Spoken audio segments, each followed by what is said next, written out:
వాక్యాన్ని చదువుకుందాం. మొదటి దినవృత్తాంతములు 13వ అధ్యాయము 14వ వచనాన్ని చదివి ధ్యానించుకుందాం.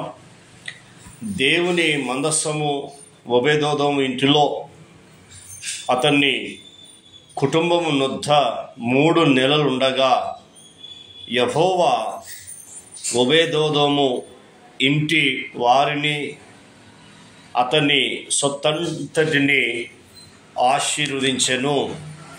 ప్రభువుకు స్తుతి మహిమ కలుగునుగాక. ఆమేన్ ఆమేన్. ఇక్కడ మనం చూస్తున్నప్పుడు మందసాన్ని తీసుకొస్తా ఉన్నారు. మందసము తీసుకొస్తున్నప్పుడు కీదోను కళ్ళము యుద్ధ ఆ ఎడ్లు కాలు జారినప్పుడు ఉజ్జయ అనే వ్యక్తి ముట్టాడు. వెంటనే దేవుని కోపము అతని మీద రగులుకున్నది. దాన్ని దావీదు చూసి భయపడిపోయాడు. అబ్బో, ఈ మందసం నా యొద్ద ఉండటం ఎలా అని భయపడుతున్న సమయంలో దేవుడు ఈ ఒబేదోదోమును ప్రేరేపించాడు కాబట్టి దేవుని మందసం 3 నెలలు వారి గృహములో ఉన్నప్పుడు దేవుడు వారిని ఆశీర్వదించారని పరిశుద్ధమైన గ్రంథము మనకు తెలియపరుస్తూ ఉంది. ఏమని తెలియపరుస్తుందో మనం ఒకసారి నేర్చుకుందాం. కాబట్టి ఆ మందసము అనేది ఏంటి, ఆ మందసము ఎవరు అనేది మనకు తెలియాలి. ఎప్పుడైతే యేసుక్రీస్తు ప్రభువారిని నీవు నమ్ముకున్నావో, బాప్తిసం తీసుకొని మారుమనసు పొంది పాపక్షమాపణ పొందినప్పుడు వెంటనే ఆ మందసం ఎవరో కాదు నీవే అని తెలుసుకుంటే నీకు అర్థమవుతుంది. కాబట్టి మందసంలో మనకు దేవుని ఆజ్ఞలు, కర్ర, మన్నా ఉంటుంది. కాబట్టి ఇవి 3 మన ఆత్మకు సాదృశ్యంగా కనబడతా ఉంది. అంటే ఎండిపోయిన మన జీవితాన్ని దేవుడు చిగురింపజేస్తాడు. కర్ర అంటే ఎండిపోయిన కర్రకు చిగురు వచ్చింది కాబట్టి ఎండిపోయిన మన ఆత్మీయ జీవితాన్ని చిగురింపజేస్తాడు యేసుక్రీస్తు ప్రభువారు. తర్వాత ఆజ్ఞలు, దేవుని ఆజ్ఞలు మనం పాటించాలి ఖచ్చితంగా. ఎవరైతే దేవుని ఆజ్ఞలు పాటిస్తారో వారు పరలోకం ఉంటారని పరిశుద్ధమైన గ్రంథం చెప్తుంది. 3వది మన్నా అంటే ప్రభువైన యేసుక్రీస్తును మనం భుజించడం. కాబట్టి ఈ 3 కలిపితే అది మందసం. ఇప్పుడు ఆ 3 ఎవరంటే నీవు, నేను. కాబట్టి ఇప్పుడు ఒబేదోదోము ఇంట్లో ఉంటున్నప్పుడు దేవుడు ఏం చేశాడో అనేది మనం కొన్ని విషయాలు మనం నేర్చుకుందాం. 2వ సమూయేలు గ్రంథము 6వ అధ్యాయంలో ఇక్కడ మనకు కనబడుతూ ఉంది. దేవుడు తన యొక్క కుటుంబాన్ని ఎలా ఆశీర్వించాడో ఇక్కడ రాస్తా ఉన్నాడు. ఒబేదోము ఇంటి వారందరినీ ఆశీర్వించాడు. 12వ వచనం, దేవుని మందసము ఉండుట వలన, చూసారా, దేవుని మందసము ఉండుట వలన ఏం చేస్తున్నాడు దేవుడు అంటే అక్కడ అతనికి ఫస్ట్ ఇంటి వారిని, మొదటిది, 2వది అతనికి, 3వది కలిగిన దానంతటిని అన్నాడు. ఇంటి వారిని, అతనికి, అతడు ఏదైతే కలిగి ఉన్నాడో అంతటిని దేవుడు ఆశీర్వించుచున్నాడన్న సంగతి దావీదుకు వినబడగా ప్రభువుకు స్తుతి మహిమ కలుగునుగాక. ఆమేన్. ముందేమో ఎప్పుడైతే ఉజ్జయ చనిపోయాడో దావీదుకు భయం పుట్టుకొచ్చింది. ఆ భయం తన జీవితంలో ఏమైందంటే, అబ్బో, ఈ మందసము నా ఇంట్లో ఉండకూడదు అనే ఒక ఆలోచన కలిగి ఉన్నాడు.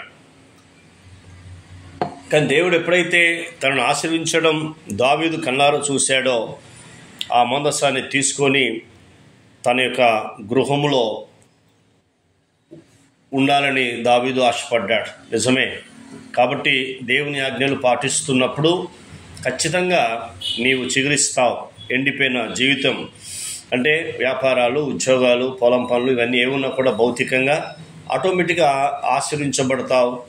ఆత్మ సంబంధం కూడా ఆశ్రయించబడతావు. కాబట్టి దేవుని ఆజ్ఞలు పాటించడం చాలా ప్రాముఖ్యం. అంత భక్తుడు, ప్రార్థన పరుడు అయిన దావీదు భయపడుతున్నప్పుడు కానీ వెంటనే ఈ ఓబేదెదోము నా ఇంట్లో ఉండాలి అని ఆయన కోరుకున్నాడు. కాబట్టి ఈనాడు ఆ మందసం అంటే ఎవరంటే మన దేహమే. ఈ దేహమే దేవుని ఆలయం. ఈ దేహాన్ని శుభ్రంగాను పరిశుద్ధముగాను నీతిగాను ఉంచుకుంటున్నప్పుడు ఖచ్చితంగా నీవు ఆశ్రయించబడతావు, నీ కుటుంబం ఆశ్రయించబడతావు. ఇక్కడ ఏం రాస్తున్నాడో చూద్దాం. దేవుని మందసము ఓబేదెదోము ఇంటిలో అతని కుటుంబమునొద్ద 3 నెలలుండగా, ఎన్ని రోజులు? 3 నెలలుండగా యెహోవా ఓబేదెదోము ఇంటి వారిని ఫస్ట్ అతనిని సొత్తంతటిని ఆశీర్వదించెను. ప్రభుకు స్తుతి కలుగునుగాక. ఆమేన్. తర్వాత అతనిని, అతని ఇంటి వారిని, తర్వాత అతని కలిగినంతటిని దేవుడు ఏం చేశాడంటే ఆశీర్వదించాడని పరిశుద్ధమైన గ్రంథం చెప్తాం. మరి నీవు ఈనాడు ఆశ్రయించబడే కారణము దేవుని ఆజ్ఞలు పాటించట్లేదేమో, దేవుని మాటలు వినట్లేదేమో, దేవునికి లోబడట్లేదేమో. ఒకసారి నిన్ను పరీక్షించుకో. నీ పాపాన్ని దేవుని ద్వారా ఒప్పుకొని విడిచిపెట్టు. కంపల్సరీ దేవుడు నిన్ను ఆశీర్విస్తాడు. నీ సమస్యలు, నీ బాధల నుంచి దేవుడు బయటకు తీసుకొస్తాడు. కాబట్టి నీ పరిస్థితులను చూడకు, నీ బాధల కష్టాలు చూడకు. దేవుని వైపు చూస్తున్నప్పుడు అద్భుతము దేవుడు చేయగలుగుతాడు. కంపల్సరీ నీవు, నీ ఇంటివారు, నీ కలిగినంత సొత్తును దేవుడు ఆశీర్విస్తాడు. తీర్మానం చేసుకుందాం. ప్రార్థన. కన్న తండ్రి, నీకు స్తోత్రాలు. విన్న మాటలు దుష్టతకు పోకుండా సహాయం చేయండి. ఈ మాటల ద్వారా మీరు మమ్మలను ధైర్యపరిచినందుకు మీకు స్తోత్రాలు. మీ నామానికి మహిమ తెచ్చుకోమని అడుగుతున్నాం. ఓబేదెదోము ఇంట్లో 3 నెలలు మందసం ఉండగా మీరు తండ్రి అతని ఇంటి వారిని, అతను కలిగినంతటిని ఆశీర్వదించిన దేవుడవు నీకు స్తోత్రాలు. నానా నీకు వందనాలు చెల్లిస్తున్నాం. ఆ మందసం ఎవరో కాదు, మేమే అని మీరు గుర్తు చేశారు. అందుకే మీకు స్తోత్రములు చెల్లిస్తున్నాం. 3 నెలలే తన ఇంట్లో ఉంది. కానీ మేము ఈ లోకములో ఉన్నంత వరకు, ఈ లోకాన్ని విడిచిపెట్టేంత వరకు మీరు మాలో మీ మందసాన్ని ఉంచినందుకు మీకు స్తుతి, మీకు మహిమ కలుగునుగా అడుగుతున్నాం. విన్న మాటలు దుష్టతకు పోకుండా సహాయం చేయండి. మీ ఆశీర్వాదము, మీ దీవెనలు సమృద్ధిగా అనుగ్రహించమని ప్రార్థన విని జవాబు ఇచ్చినందుకు మీ కృతజ్ఞతలు చెల్లిస్తూ యేసు క్రీస్తు నామంలో అడిగినవన్నీ పొందుకున్నాం తండ్రి.